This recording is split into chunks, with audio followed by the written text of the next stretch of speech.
Hello everyone, welcome to sleepy classes. कैसे हैं आप लोग? होपफुली अच्छे होंगे। तो आज हम लोग स्टार्ट करने वाले हैं मेंसुरेशन और उसमें हमारा ये है लेक्चर 1। ठीक है, अभी तक हमने जो है कवर कर लिया है टाइम इन वर्क, उसके बाद हमने कवर किया प्रॉफिट लॉस, उसके बाद हमने कवर किया परसेंटेज, उसके बाद हमने कवर किया स्पीड, डिस्टेंस एंड टाइम, और अभी जो हमारा जस्ट एक सीरीज़ ओवर हुआ है वो है नंबर सिस्टम। ठीक है, तो आपने देखा कि कैसे हमने पहले कंसेप्ट्स को डील किया, उसके बाद हमने जो क्वेश्चंस प्रैक्टिस किए और उसके बाद हमने प्रीवियस ईयर क्वेश्चंस भी सॉल्व किए सी सैट के सारे। ठीक है, तो जिनको भी देखना है सी सैट वाला हमारा जो क्वेश्चन है नंबर सिस्टम का, वो जाके देख सकते हैं। लेक्चर 15 और 16 जो है वो आपका नंबर सिस्टम का प्रीवियस ईयर क्वेश्चन है सी सैट का। ठीक है, तो आप जो है इसी तरह से बिल्कुल कंसेप्चुअल वे में पढ़िए, क्वेश्चंस को प्रैक्टिस करिए और प्रीवियस ईयर क्वेश्चंस को भी प्रैक्टिस करिए, क्योंकि उससे क्या होता है कि आपको एग्ज़ाम का असली लेवल पता चलता है।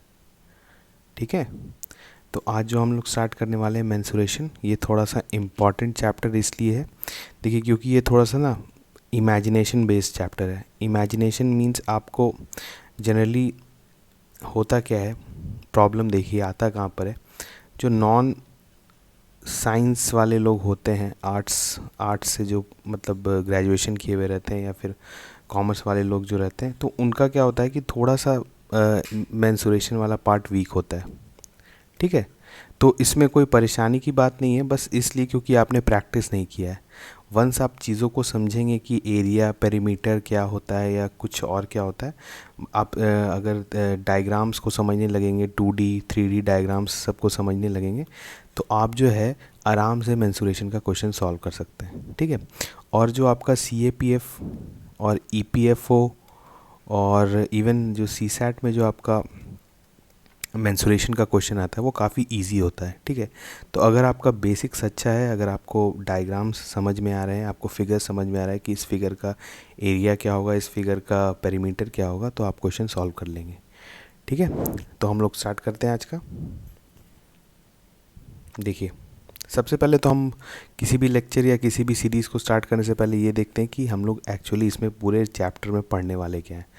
ठीक है, तो इस पूरे सीरीज़ में हमारा मेंसुरेशन हमारा जो सीरीज़ है, इसमें टोटल जो हम लोग मतलब जो चाहे वो 2D शेप का हो या 3D शेप का हो, हम लोग को निकालना यही 3 चीज़ है। ठीक है, पहला है पेरीमीटर। ठीक है, इसके बारे में हम लोग देखेंगे अच्छे से कि व्हाट इज़ पेरीमीटर आगे। दूसरा है हमारा एरिया। अब एरिया भी होता है जब हम सिर्फ 2 डायमेंशनल ऑब्जेक्ट लेंगे, जैसे एक रेक्टेंगल है या फिर एक स्क्वायर है, तो इसका एरिया सिंपल जो एरिया होगा, ये इसका जो एरिया इनक्लोज है ये एरिया। ठीक है, लेकिन जब हम जैसे ही हम 3D में जाएंगे तो वहाँ पर हमारा कर्व्ड सरफेस एरिया आ जाएगा। ठीक है, और हमारा फिर अगर हम लोग और जैसे पिरामिड्स और ये सब भी देखेंगे तो हमारा लैटरल सरफेस एरिया भी आ जाएगा। ठीक है, तो आप देखेंगे कि कैसे हमारा एरिया का डेफिनेशन जो है बढ़ते चला जाएगा। Curved surface area, LSA, total surface area क्या होता है, तो इन सब टर्म से आपको परेशान नहीं होता है, सबको हम लोग कंसेप्चुअली देखेंगे। ठीक है, और ये इस पे बेस्ड आपका क्वेश्चन आता है, क्योंकि आपको क्वेश्चन आ जाता है कि आपका कर्व सरफेस एरिया को पेंट करना है तो कितना कॉस्ट लगेगा। तो इस तरह का क्वेश्चन जो होता है ये आपको, इसीलिए आपको पहले पता होना चाहिए कि कर्व सरफेस एरिया क्या होता है, लैटरल सरफेस एरिया क्या होता है और टोटल सरफेस एरिया क्या होता है। तो एरिया का कंसेप्ट बहुत ही इंपॉर्टेंट है for 2D and 3D both. ठीक है, तो इसको हम लोग अच्छे से देखेंगे। तीसरा हमारा क्या है, वॉल्यूम। वॉल्यूम जो है आपका हमेशा 3 डायमेंशनल में आता है। ठीक है, तो हम लोग देखेंगे कितने तरह का वॉल्यूम्स होता है। हम लोग स्फेयर देखेंगे, हम लोग क्यूब देखेंगे, हम लोग क्यूबॉइड देखेंगे, हम लोग सिलेंडर देखेंगे, हम लोग कोन देखेंगे, हम लोग फ्रस्ट्रम देखेंगे, हम लोग पिरामिड्स भी देखेंगे, और हम लोग लास्ट में देखेंगे प्रिज्म। ठीक है, इससे मैक्सिमम आपका वॉल्यूम नहीं आ सकता है। अगर कुछ आएगा कोई मिक्स्ड शेप या किसी मिक्स्ड शेप, जैसे अगर कोन और सर्कल मिला, स्फीयर मिला हुआ हो, या फिर क्यूबॉइड और कोन मिला हुआ हो, तो उस तरह का क्वेश्चंस भी हम लोग एक देखेंगे जिसमें मल्टीपल शेप्स हैं, और उसमें हमको अगर उसमें वॉल्यूम निकालना होगा तो हम लोग कैसे निकालेंगे। ठीक है, तो चलिए हम लोग स्टार्ट करते हैं कि पहले हम लोग देख लेते हैं कि हम लोग को किस किस तरह का चीज़ पढ़ना है। देखिए, अब 2 डायमेंशनल फिगर्स क्या होता है, 2D फिगर्स क्या होता है। जैसे आप अभी लैपटॉप स्क्रीन अपना देख रहे हैं, ठीक है, तो आपको क्या दिख रहा है, आपको सिर्फ 2 डायमेंशन दिख रहा है। 2 डायमेंशन मीन्स आपको लेंथ दिख रहा है और आपको ब्रेड्थ दिख रहा है किसी भी चीज़ का, ठीक है। आपको जैसे इसका डेप्थ नहीं पता चल रहा है कि इस फिगर के अंदर जो है स्क्रीन के अंदर कितना डेप्थ है, ये आपको नहीं पता चल रहा है। तो जब भी हमको डेप्थ नहीं पता चलता है तो उसको हम लोग बोलते हैं 2 डायमेंशनल फिगर, ठीक है। तो ये जैसे आप देखिए, ये एक सिंपल एक फर्स्ट एक 2 डायमेंशनल फिगर हमारा ट्रायंगल होता है। इस ट्रायंगल का भी क्या है, आपको सिर्फ साइड्स पता है, ठीक है। इसका ये नहीं पता है कि इस स्क्रीन के अंदर इसका डेप्थ कितना है, ठीक है। अगर स्क्रीन के अंदर इसका एक डेप्थ हो जाएगा तो यही ट्रायंगल जो है आपका प्रिज्म में चेंज हो जाएगा। हम लोग आगे देखेंगे इसको कैसे आपका ट्रायंगल ही जो है वो प्रिज्म में चेंज हो जाता है। वैसे ही सेम सर्कल है, सर्कल भी ये 2D फिगर है, ठीक है। आप इस पूरे स्क्रीन पर इसको देख पा रहे हैं, लेकिन जैसे ही इसका डेप्थ डेवलप हो जाएगा ये चेंज हो जाएगा स्फीयर में, ठीक है। वह उसके बाद हमारा आता है क्वाड्रिलैटरल। ये काफ़ी बड़ा हमारा क्लासिफिकेशन है। क्वाड्रिलैटरल बहुत तरीका का हो सकता है। क्वाड्रिलैटरल बेली क्वाडी मतलब होता है 4, ठीक है। तो 4 साइड्स से घिरा हुआ जो भी इनक्लोज्ड फिगर होगा वो उसको बोलेंगे हम लोग क्वाड्रिलैटरल। क्वाड्रिलैटरल में भी हम लोग पढ़ेंगे, देखिए ये स्क्वायर है, ये रेक्टेंगल है, और भी हम लोग देखेंगे, एक दो बेस्ड रोम्बस पे भी देखेंगे, ठीक है। और भी डिफरेंट क्वाड्रिलैटरल्स हो सकता है तो उसको भी हम लोग देखेंगे, लेकिन मेनली आपका जो मेंसुरेशन के पॉइंट ऑफ व्यू से बोलेगा तो स्क्वायर और रेक्टेंगल इंपॉर्टेंट है, क्योंकि बाकी जो है वो आपके ज्योमेट्री के पार्ट में आएगा, जो कि हम लोग ज्योमेट्री जब पढ़ेंगे तो उसको देखेंगे, ठीक है। यहाँ पर हम लोग मेंसुरेशन में मोस्ट जो मतलब जो सबसे ज़्यादा क्वेश्चन जिससे आता है वो है स्क्वायर और रेक्टेंगल, ठीक है। तो इसको हम लोग देखेंगे अच्छे से। अब हम लोग देखते हैं आगे, ये देखिए है। इसके बाद हमारा आता है पेंटागन, ठीक है। पेंटागन से भी बेस्ड आपका क्वेश्चंस आता है। पेंटागन से कभी कभी आपको क्वेश्चंस आ जाता है, मिक्स्ड क्वेश्चंस भी आता है, या फिर इसका भी अगर कभी 3D फॉर्म का क्वेश्चन आएगा तो उसको भी हम लोग देखेंगे। ऐसे जनरली नहीं आता है, बहुत डिफ़िकल्ट क्वेश्चन हो जाएगा वो, लेकिन यहाँ पर बेसिक्स जो होता है पेंटागन से क्वेश्चन आ सकता है, ठीक है। उसके बाद हमारा आता है हेक्सागन, ठीक है। पेंटागन हेक्सागन इसका मतलब ये पेंटा मीन्स 5, ये 5 साइड्स है इसका, ठीक है। ये 5 साइड से इनक्लोज ये शेप है। वैसे ही हेक्सागन जो है ये 6 साइड से इनक्लोज है। पॉलीगन होता है क्या कि इसमें मल्टीपल साइड्स होंगे, तो हम लोग इसमें देखेंगे कि कैसे इसका पेरीमीटर कैसे निकाला जाता है, इसका एरिया कैसे कैलकुलेट किया जाता है, इसे हम लोग सब अच्छे से देखेंगे, ठीक है। तो ये हमारा हो गया 2D। ये जितना भी शेप्स था ये सब 2D में था। अब हम लोग देखेंगे 3D। देखिए, अच्छा एक और, ये जैसे एक और क्वेश्चन आता है आपका 2D में, ये आता है मिक्स्ड फिगर्स। मिक्स्ड फिगर्स क्या, जैसे देखिए आपका ट्रायंगल और आपका सेमी सर्कल मिला हुआ एक शेप है, तो इसका भी आपको आ सकता है कि आप पेरीमीटर निकालिए, एरिया निकालिए, और हो सकता है आपको दे दे कि आपका समथिंग कॉस्ट भी निकालिए इसको पेंट करने का, ठीक है। तो इस तरह का क्वेश्चन ही बनता है इसमें, और इसमें कोई बहुत ज़्यादा टिपिकल क्वेश्चन नहीं बन सकता है। या तो आपको पेरीमीटर निकालने बोलेगा, या तो जो है वो एरिया निकालने बोलेगा, ठीक है। उसके बाद ये भी देखिए ऐसा भी कुछ शेप्स आता है, देख सकते हैं आप, मल्टीपल हेक्सागन्स है इसमें भी आपको बोला जा सकता है कि आप पेरीमीटर कैलकुलेट करिए या एरिया कैलकुलेट करिए, ठीक है। तो इस तरह का भी क्वेश्चंस हम लोग मिसलेनियस में देखेंगे, जब हम लोग सारा फिगर्स जो ऑलरेडी 2D फिगर्स का एरिया और पेरीमीटर निकालना सीख जाएंगे, उसके बाद हम लोग मिक्स्ड फिगर्स को देखेंगे। हम लोग बढ़ते हैं आगे। अब हमारा आ गया 3D फिगर्स, ठीक है। 3D फिगर्स हमने आपको स्टार्टिंग में ही बताया था। 3D फिगर्स वैसे फिगर्स होते हैं जिनका एक डेप्थ होता है, ठीक है। 2 डायमेंशनल उनका 2 डायमेंशनल तो वो है ही, पर इन जो आप सोचिए कि स्क्रीन के अंदर भी उनका कुछ पार्ट लाई कर रहा है, तो वो हो गया 3D, ठीक है। जैसे ये स्फीयर है, अगर आप स्फीयर को सामने से देखेंगे तो आपको एक सर्कल दिखेगा, लेकिन जब आप स्फीयर के पीछे साइड जाके देखेंगे तो आप उसको आपका कुछ उसका थिकनेस दिखेगा, आपको उसका डेप्थ दिखेगा, तो वो हो जाएगा 3D, और उसमें हम लोग इसको कहेंगे स्फीयर, ठीक है। सिलेंडर तो आप जानते हैं बहुत ही वाइडली यूज 3D फिगर है ये इसका जो बेस जो होता है वो होता है एक सर्कुलर बेस होता है, ठीक है। और इसका हाइट जो होता है ये होता है हाइट, ठीक है। तो इसका भी हम लोग को क्या निकालना रहता है, इसका निकालना रहता है पेरीमीटर, इसका निकालना रहता है हम लोग को कर्व्ड सरफेस एरिया, इसका निकालना रहता है हम लोग को टोटल सरफेस एरिया, ठीक है। तो इन सब टर्म्स को हम लोग अच्छे से देखेंगे सिलेंडर में भी। फिर हमारा आता है देखिए क्यूब ऑन क्यूबॉइड। ये भी बहुत अच्छा क्वेश्चन इससे बनता है। यहाँ पर देखेंगे क्यूब, ये है क्यूबॉइड। क्यूब को भी अगर आप सामने से देखिएगा तो वो बिल्कुल स्क्वायर जैसा दिखेगा, लेकिन इसके पीछे का जो डेप्थ होता है, ठीक है, उसको हम लोग अगर इंक्लूड करेंगे तो ये जो है एक क्यूबॉइड एक क्यूब बन जाएगा, ठीक है। और वैसे ही सेम होता है एक अगर आप रेक्टेंगल, ये देखिए एक रेक्टेंगल है आपका, ये आपका एक रेक्टेंगल है। अगर आप इसका डेप्थ फिर अंदर देखिएगा स्क्रीन के अंदर, तो ये जो आपका चेंज हो जाता है क्यूबॉइड में। ठीक है, तो जस्ट आपका इमेजिनेशन है, इसमें कुछ भी नहीं है। अगर आप जानते हैं स्क्वायर क्या होता है तो आप क्यूब समझ जाएंगे, अगर आप जानते हैं रेक्टेंगल क्या होता है तो आप क्यूबॉइड समझ जाएंगे। ठीक है, उसके बाद हमारा आता है कोन एंड फ्रस्टम। कोन देखिए क्या है, कोन आपने देखा होगा, जैसे आपका वोल्केनो रहता है या माउंटेन रहता है, वो किस शेप में रहता है, वो कोन के शेप में रहता है, और उसका जो बेस होता है वो होता है सर्कुलर। ठीक है, और ये जो होता है कोन, अगर इसी कोन को हम एक ऐसा एक एकदम पैरेलली अगर उसके बेस के अगर हम कट कर दें, ठीक है, तो वो बन जाता है फ्रस्टम। ठीक है, वो बनता है प्रॉपर फ्रस्टम। अगर हम इसको तो किसी एंगल पे भी कट करते हैं तो वो भी फिर भी फ्रस्टम बनेगा, लेकिन वो इम्प्रॉपर फ्रस्टम बनेगा। ठीक है, तो इस तरह का जो है हम लोग देखेंगे 3D में भी शेप्स। इसमें भी होता है क्या, इसमें भी मिक्स शेप्स आते हैं। ठीक है, इसमें भी मिक्स शेप्स आते हैं, उसका आपको निकालने आएगा वॉल्यूम। ठीक है, 3D में मैक्सिमम केस में आपका क्या आता है, 3D में आपसे पूछेगा curved surface area, lateral surface area, total surface area and volume.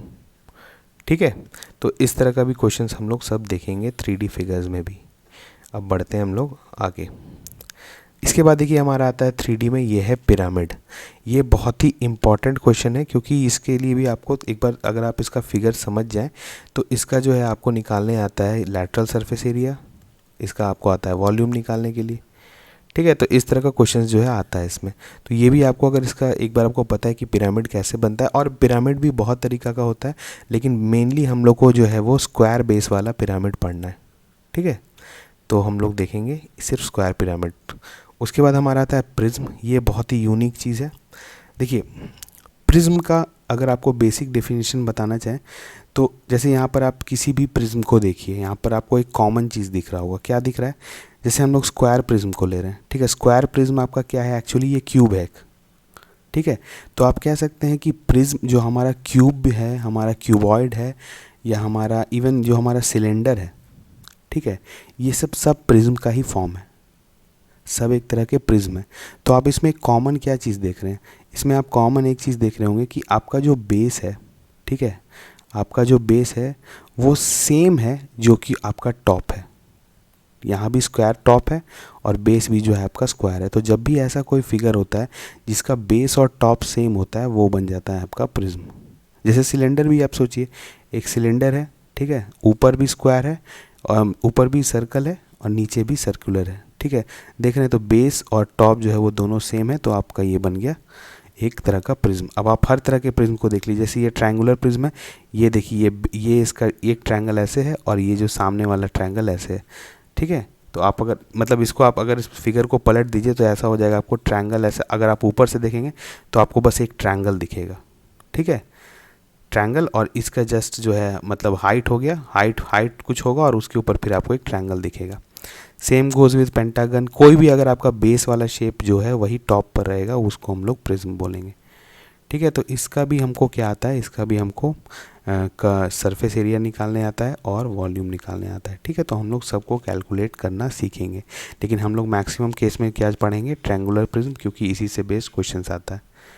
ठीक है, तो हम लोग स्टार्ट करते हैं अपना कंसेप्ट। देखिए सबसे पहले हमारा जो हमने वॉल्यूम तो हम लोग 3D में निकालेंगे। सबसे पहले पेरीमीटर देखते हैं क्या होता है। देखिए perimeter of a shape is defined as the total distance around the shape. आप किसी भी तरह का शेप ले लीजिए, ठीक है, वो इनक्लोज शेप होना चाहिए। ठीक है, तो आप जो है इस एरिया कोई भी रैंडम शेप है, तो इसका एक पॉइंट से आप चलना स्टार्ट करिए और आप घूम के जब इस पॉइंट पे फिर से पहुंच जाएंगे तो आप जो भी डिस्टेंस मेज़र करेंगे तो वो आपका पेरीमीटर आएगा। ठीक है, तो इस बात का आप ध्यान रखें कि पेरीमीटर क्या होता है। Perimeter is actually the total length of the outer boundary of any shape. ठीक है, आउटर बाउंड्री ध्यान रखिएगा, क्योंकि बहुत बार क्या होता है, जैसे आपको एक फिगर बताते हैं। देखिए ऐसा है, कुछ ऐसा एक सर्कल है और समझ लीजिए एक नीचे ऐसा करके एक रेक्टेंगल है। ठीक है, ऐसा कोई शेप है। तो इसका जब हम लोग का ये आएगा कि बताइए कि इसमें इसका जो है पेरीमीटर क्या होगा। ठीक है, तो बताइए इसका पेरीमीटर क्या होगा। इसका पेरीमीटर जो होगा वो सिर्फ और सिर्फ ये आउटर बाउंड्री होगा, ठीक है, ये इनर वाला जो है ये नहीं होगा, ठीक है। तो इसीलिए इसका डेफिनेशन थोड़ा ज़रूरी है, क्योंकि आपको पता होना चाहिए पेरीमीटर जो है वो एक्चुअली जो है वो आउटर बाउंड्री का किसी भी शेप का जो समेशन होगा लेंथ का, उसको हम लोग पेरीमीटर बोलेंगे, ठीक है। तो पेरीमीटर के बारे में आपको इतना चीज़ पता चल गया। उसके बाद हमारा आता है एरिया। एरिया क्या होता है? एरिया हमेशा जो होता है 2 डायमेंशनल फिगर का होता है, पेरीमीटर भी 2 डायमेंशनल फिगर का ही होता है। अगर हम लोग एरिया जैसे इसी शेप का हम लोग एरिया निकालना चाहेंगे, ठीक है, तो ये तो इसके अगर हम लोग इसका बाउंड्री मेज़र किए तो वो पेरीमीटर आ गया, लेकिन ये शेप कितना स्पेस जो है वो इनक्लोज कर रहा है अंदर, उसको हम लोग बोल देंगे एरिया। देखिए the space occupied by any shape. अब ये जो हो गया इसका ये एरिया हो गया। अगर स्क्वायर शेप का है तो ये जो है इसका एरिया हो गया, ठीक है। अगर और भी कोई भी शेप अगर ट्रायंगल है तो उसका ये जो है ये एरिया हो गया। मतलब उसके कोई भी फिगर 2 डायमेंशनल फिगर के अंदर कितना स्पेस है उसी को हम लोग बोलते हैं एरिया, ठीक है। पेरीमीटर का जो आपका यूनिट होता है वो होता है यूनिट। अगर आप कुछ भी ले रहे हैं लेंथ का, सेंटीमीटर होगा, मीटर होगा, किलोमीटर भी हो सकता है, ठीक है। लेकिन आपका जो एरिया का होता है वो क्या होता है, क्योंकि लेंथ इंटू लेंथ मतलब हम लोग करते हैं तभी हमारा एरिया आता है। जैसे स्क्वायर कर लेते हैं तो ए स्क्वायर हो जाता है। अगर हम लोग इसका लेते हैं रेक्टेंगल कर लेते हैं तो लेंथ इंटू ब्रेथ हो जाता है। तो आप देख रहे हैं कि आपका जो एरिया होता है उसका हमेशा यूनिट जो होता है वो स्क्वायर होता है ऑफ लेंथ, ठीक है। तो यानी उसका यूनिट जो होगा वो क्या होगा, या तो सेंटीमीटर स्क्वायर होगा, या तो मीटर स्क्वायर होगा, या तो किलोमीटर स्क्वायर होगा, या तो और भी कोई यूनिट हो सकता है, लेकिन हमेशा स्क्वायर होगा, ठीक है। तो हम लोग पढ़ते हैं आगे।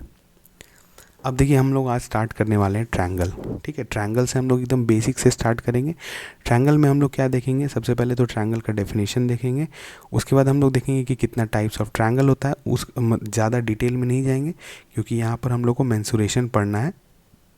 ज्योमेट्री जब हम लोग पढ़ेंगे ट्रायंगल का, वहाँ पर जब हम लोग को थोड़ा डिटेल में पढ़ना होगा तो वहाँ पे हम लोग डिटेल में पढ़ेंगे। ऐसे अभी जो हम लोग पढ़ेंगे यहाँ पर आपको एक बेसिक डेफिनेशन, उसका बेसिक ज्योमेट्री बताया जाएगा, और इस पे बेस जो इसका एरिया और पेरीमीटर कैलकुलेशन होता है वो हम लोग करेंगे, ठीक है। अब देखिए ट्रायंगल को हम लोग एकदम बेसिक से समझते हैं। अब देखिए आपने पढ़ा होगा कि अगर आप 2 पॉइंट को, ठीक है, 2 पॉइंट को आप ज्वाइन करते हैं तो ये बनता है आपका लाइन, ठीक है। अगर हम लोग तीन कोलिनियर पॉइंट को ज्वाइन करते हैं, ठीक है, 3 कोलिनियर पॉइंट को ज्वाइन करते हैं तो भी ये जो है ये एक लाइन बनेगा, ठीक है। लेकिन अगर हम लोग 3 नॉन कोलिनियर पॉइंट को ज्वाइन करेंगे, ठीक है, तो वो हमेशा हमको एक ट्रायंगल देगा। आप कोई भी हम लोग जैसे एक पॉइंट यहाँ ले लेते हैं, एक पॉइंट यहाँ ले लेते हैं और एक पॉइंट यहाँ ले लेते हैं। नॉन कोलिनियर का मतलब हुआ कि वो जो तीनों पॉइंट है वो एक लाइन में लाई नहीं करते हैं, ऐसा नहीं है कुछ, ठीक है। अगर वो एक लाइन में लाई करेंगे तो वो कभी भी ट्रायंगल फॉर्म नहीं करेंगे। उसके अलावा कहीं पर भी वो लाई करेंगे, अगर वो नॉन कोलिनियर हैं तो वो जो है फॉर्म करेंगे अ ट्रायंगल। देखिए कैसे, ये आप अगर इसको ज्वाइन करते हैं ऐसा, ये इसको ज्वाइन करता है ऐसा, और ये इसको ज्वाइन करता है तो आप बन गया ट्रायंगल, ठीक है। मल्टीपल शेप्स का हो सकता है आपका ट्रायंगल, ऐसा कुछ दिख सकता है, आपका ट्रायंगल कुछ ऐसा दिख सकता है, ठीक है। आपका ट्रायंगल कैसा भी शेप का दिख सकता है, लेकिन ये आप देखिए कि तीनों पॉइंट जो है वो नॉन कोलिनियर है, ठीक है। अब हम लोग पढ़ते हैं। देखिए अब क्या होता है, अब जैसे यहाँ पर ट्रायंगल हमने एक बना लिया, ठीक है, एक ट्रायंगल हमने बना लिया। अब देखिए, अब जब हमने ट्रायंगल बना लिया तो ट्रायंगल का देखिए ये जो साइड्स, ये जो लेंथ वाइज जो लेंथ होता है ये सब साइड्स कहलाता है। जैसे ये एक साइड को हम लोग दे दिए, ये एक साइड हुआ, एक ये साइड हुआ, एक ये साइड हुआ, ठीक है। तो जैसे और इसका 3 एंगल्स होता है। आप लोग जानते हैं कि ट्रायंगल में 3 एंगल होता है। एक एंगल ये हो गया, एक एंगल ये हो गया, एक एंगल ये हो गया, और इस तीनों का जो सम होता है दैट इज़ 180 डिग्री, ठीक है। अब देखिए हम लोग नेम कैसे करते हैं ट्रायंगल को। जैसे ये आपका एंगल ए है, ठीक है, तो इसके जस्ट ऑपोजिट वाला साइड को हम लोग ए बोल देंगे, ठीक है। ये आपका बी है, ये आपका बी है, तो ये जस्ट इसके ऑपोजिट वाला जो है साइड वो बी हो जाएगा। ये अगर सी है तो इसके जस्ट ऑपोजिट वाला जो है वो सी हो जाएगा। तो इस तरह का ही कन्वेंशन हम लोग फॉलो करते हैं, ठीक है, कि ये जो आपका एंगल के ऑपोजिट जो साइड है वो उसको स्मॉल ए से दिखा देते हैं, और इसी पर हम लोग बेस जो है जितना भी एरिया, पेरीमीटर, या फिर हम लोग जो थोड़ा बहुत कोसाइन और साइन लॉ भी पढ़ेंगे ट्रायंगल से रिलेटेड, तो सब इसमें ऐसा ही रिप्रेजेंटेशन रहेगा। ठीक है, तो अब हम लोग एक चीज़ और देख लेते हैं। अब देखिए, आप जानते हैं कि ट्रायंगल का एक बेसिक डेफिनेशन हम लोग यहाँ पे देखेंगे, बहुत डिटेल में नहीं जाएंगे क्योंकि हम लोग को ज्योमेट्री अभी यहाँ पे नहीं पढ़ना है। देखिए, ट्रायंगल जो है जिसका सारा साइड्स इक्वल होता है, ठीक है, जिसका सारा साइड्स इक्वल होता है और उसका ऑब्वियसली सारा एंगल भी इक्वल होगा, ठीक है, तो उस तरह के ट्रायंगल को हम लोग क्या बोल देते हैं, इक्विलैटरल ट्रायंगल। ठीक है, वो हमारा बन जाता है इक्विलैटरल ट्रायंगल।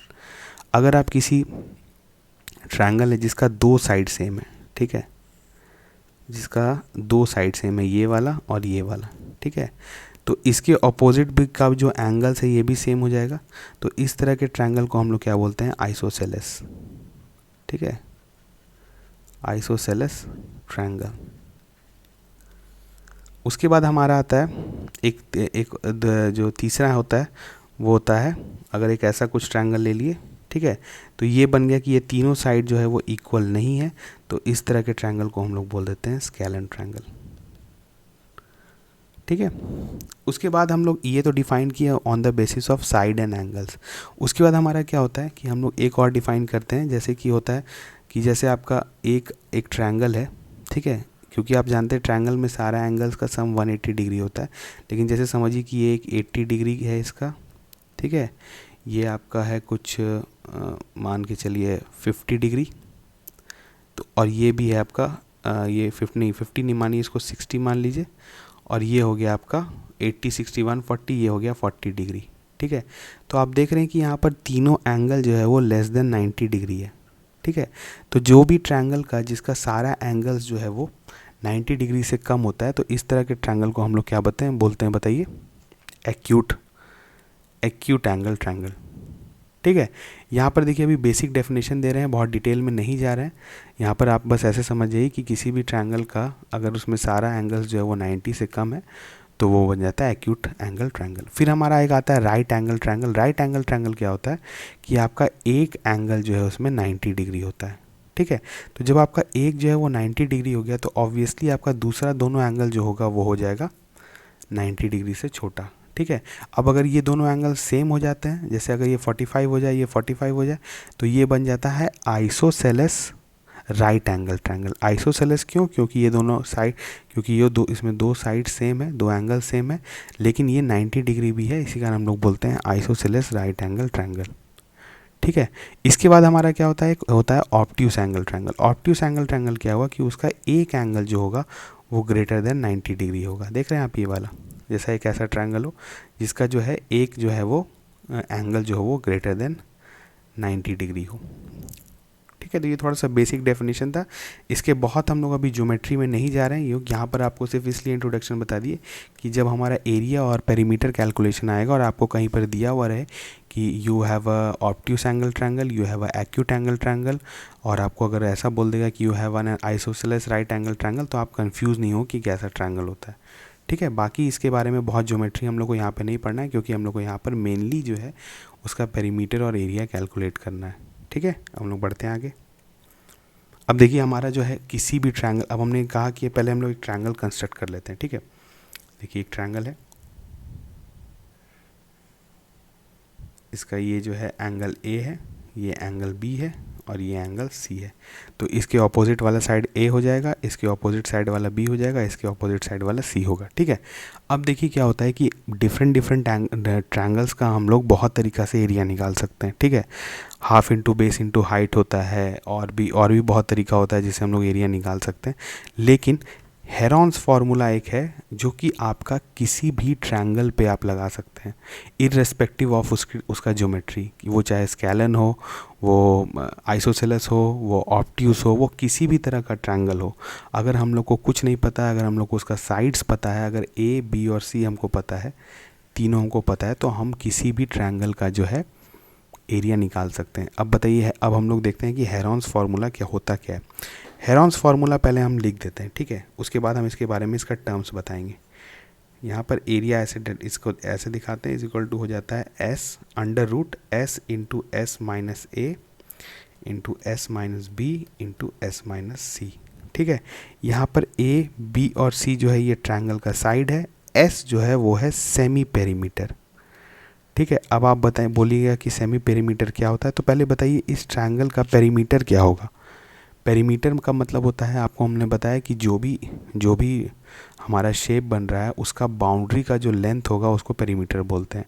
तो ये ट्रायंगल भी एक 2 डायमेंशनल शेप है, तो इसका बताइए इसका जो पेरीमीटर वो क्या हो जाएगा। वो हो जाएगा ए प्लस बी प्लस सी, तीनों साइड को ऐड कर देंगे तो पेरीमीटर मिल गया। अब इसी को हम लोग अगर हाफ कर देंगे तो ये बन जाएगा आपका सेमी पेरीमीटर। ठीक है, तो आपको पता होना चाहिए कि यहाँ पर जो S है वो है सेमी पेरीमीटर, और ये A B और C जो है ये तीनों रेस्पेक्टिव साइड्स है ट्रायंगल का।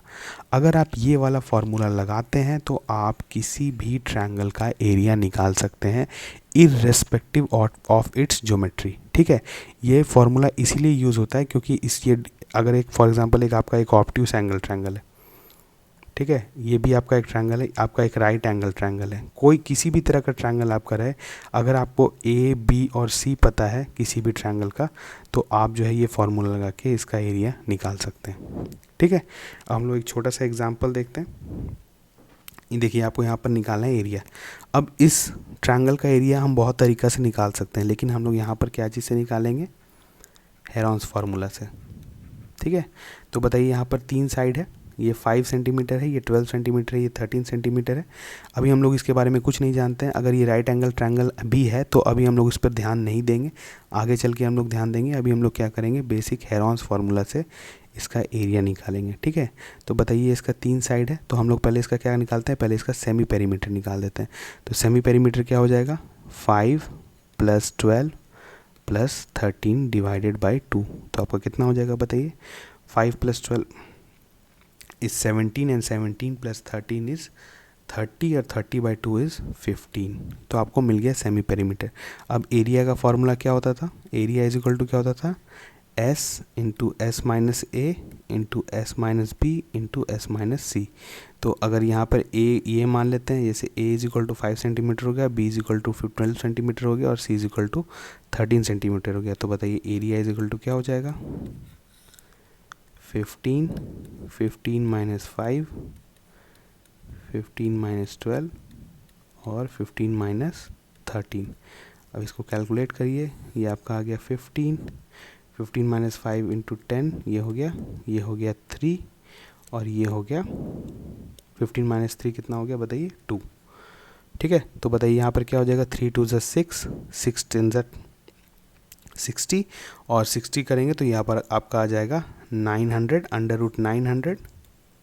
ठीक है, और 900 का बाहर आ जाएगा 30 और सेंटीमीटर जो है आपका ये स्क्वायर हो जाएगा, तो यहाँ पर आपका एरिया आ जाएगा 30 सेंटीमीटर स्क्वायर। ठीक है,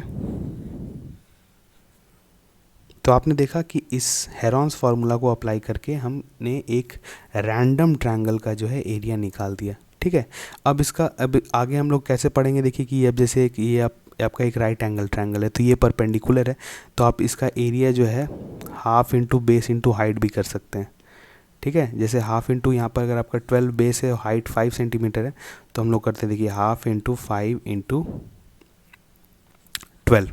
ठीक है, तो करते हैं तो 6, तो आपका आता है 30 सेंटीमीटर स्क्वायर। ठीक है, तो देखिए यहाँ पर ये तो राइट एंगल ट्रायंगल था, इसीलिए आप हाफ इंटू बेस वाला फॉर्मूला लगा पाए। ठीक है, लेकिन अगर आपका कहीं पर ऐसा ट्रायंगल नहीं दिया हुआ रहेगा, आपका कोई भी एक रैंडम ट्रायंगल दिया हुआ है लेकिन आपको तीनों साइड दिया हुआ है, तो आप इसी फॉर्मूला को अप्लाई करेंगे। ठीक है, तो अब हम लोग नेक्स्ट लेक्चर में जो है ट्रायंगल को थोड़ा सा और अच्छे से देखेंगे, और ट्रायंगल का हम लोग थोड़ा सा कोसाइन लॉ साइन लॉ भी पढ़ेंगे। उसके बाद हम लोग ट्रायंगल से जो रिलेटेड जो थोड़ा सा एरिया और पेरीमीटर का क्वेश्चंस आता है उसको भी देखेंगे। ठीक है, तो आप इन द मीन टाइम आप जो है थोड़ा ज्योमेट्री रिवाइज कर सकते हैं, अगर आप किसी भी सोर्स से पढ़ सकते हैं। अगर आपको ज्योमेट्री थोड़ा सा पढ़ना है तो पढ़ सकते हैं, नहीं तो हम लोग यहाँ पर सब चीज़ को, जितना भी चीज़ ज़रूरी है उसको अच्छे से देखेंगे और आपका कोशिश करेंगे कि आप सारा क्वेश्चंस जो है वो सॉल्व कर पाएँ। ठीक है, तो हम लोग मिलते हैं नेक्स्ट लेक्चर में, तब तक थैंक यू।